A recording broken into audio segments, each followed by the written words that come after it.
안녕하세요. 지금부터 스택의 자료구조 특징에 대해 설명을 시작하겠습니다.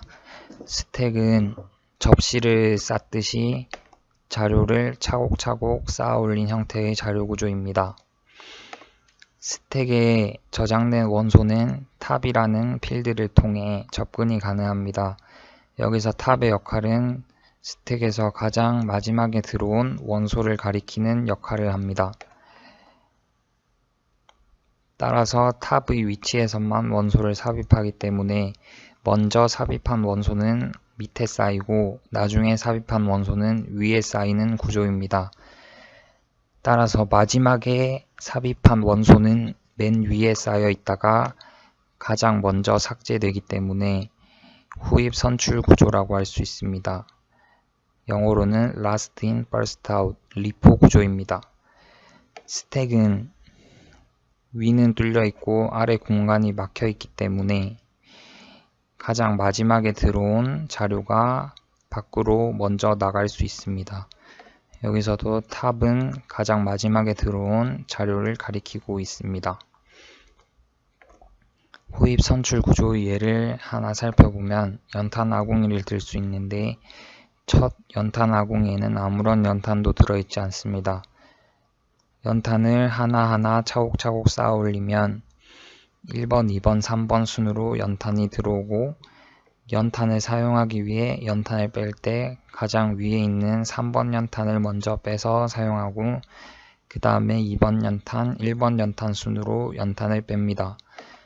여기서 볼 수 있듯이 가장 마지막에 들어온 3번 연탄이 먼저 빠져나가는 것을 볼 수 있어 후입 선출 구조의 적절한 예라고 볼 수 있습니다. 이제 스택에서의 원소 삽입 삭제 과정을 살펴보겠습니다. 스택에서는 푸시 연산과 팝 연산이 있는데 푸시 연산은 데이터를 삽입하는 연산이고 팝 연산은 데이터를 삭제하는 연산입니다. 우선 공백 스택에 푸시 A 연산을 하면 데이터 A가 삽입됩니다. 그 후 푸시 B 연산을 하면 데이터 A 위에 데이터 B가 쌓이게 됩니다. 푸시 C 연산을 하면 데이터 A 위에 데이터 B 위에 데이터 C가 쌓이게 됩니다. 삭제 연산인 팝을 수행하면 가장 위에 있던 데이터 C가 먼저 삭제가 됩니다. 그 후 다시 삭제 연산을 수행하면 C 이전에 들어온 B, 즉 가장 위에 있는 데이터인 B가 삭제가 되고 다시 삭제 연산을 수행하면 마지막 하나 남은 데이터 A가 삭제가 됩니다. 스택에서의 푸시 알고리즘에 대해 살펴보겠습니다.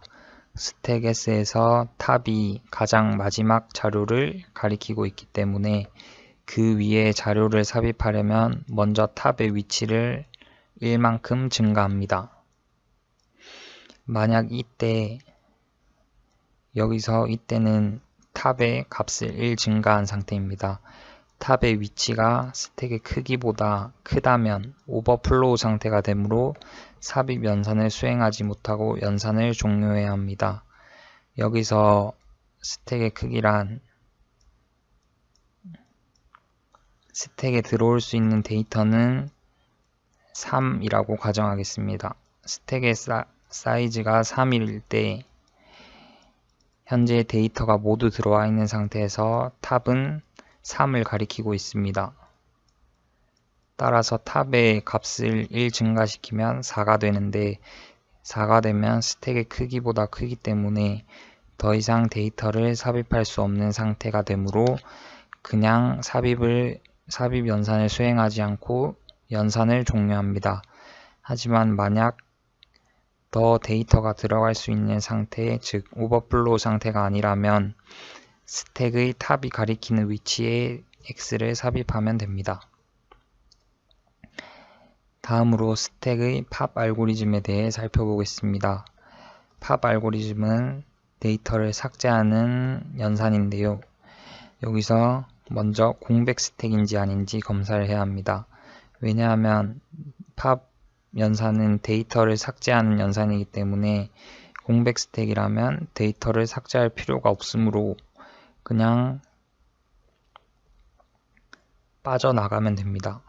하지만 공백 스택이 아니라면 데이터가 있다는 뜻이기 때문에 탑이 가리키는, 즉 가장 마지막에 들어온 원소를 삭제하고 해당 데이터를 반환해주면 됩니다. 데이터를 삭제했다면 스택의 마지막 원소가 삭제되었다는 것이기 때문에 탑은 그 아래의 원소, 즉 스택에 남아있는 원소 중에서 가장 위에 있는 원소가 탑이 돼야 하기 때문에 탑의 위치를 하나 감소해 줍니다. 예를 들어 1, 2, 3이라는 데이터가 들어와 있고 탑이 데이터 3을 가리키고 있을 때 데이터 3을 삭제해주고 탑은 여전히 3을 가리키고 있기 때문에 탑의 값을 -1 해주면 스택에서 가장 위에 있는 원소인 2를 가리키게 됩니다. 이상으로 스택에 대한 설명을 마치겠습니다.